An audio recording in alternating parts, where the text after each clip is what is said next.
திருப்பூரை சேர்ந்த ரித்தன்யான்ற பொண்ணு வந்து ஒரு 3 மாதத்துக்கு முன்னாடி திருமணம் ஆச்சு. அவங்க வந்து ஒரு 3 நாளைக்கு முன்னாடி பாய்சன் குடிச்சிட்டு காரில் வந்து இறந்துட்டாங்க.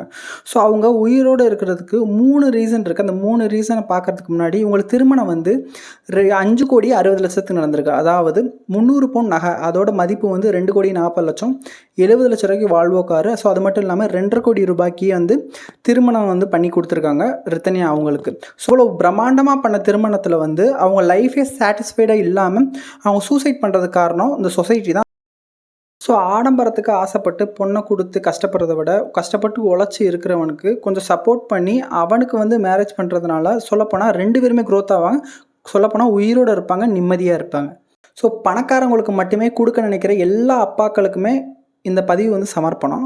எல்லாருமே என்ன நினச்சிக்கிட்டு இருக்காங்க, பணம் இருந்தால் போதும், லைஃப்பில் வந்து நம்ம கண்டிப்பாக வந்து சக்சீட் பண்ணிடலாம், ஹாப்பியாக வந்து லீட் பண்ணிடலாம் லைஃப்பை. ஸோ இவ்வளோ பிரம்மாண்டமாக நிறைய மேரேஜ் நடக்காது. அப்படிப்பட்ட ஒரு சில மேரேஜில் வந்து இவ்வளோ செலவு பண்ணி இவ்வளோ பிரம்மாண்டமாக பண்ணியுமே ஒரு லைஃப் வந்து போயிருக்கு. ஸோ அப்படி இருக்கப்ப பணத்தையும் தாண்டி உண்மையான கேரக்டர் பர்சன் தான் முக்கியமே தவிர்த்து ஸோ பணம் முக்கியம் இல்லைன்னு சொல்லிட்டு இதில் நல்லாவே தெரியுது. உங்களோட கருத்து என்ன சொல்லிட்டு கமெண்ட் பண்ணுங்கள்.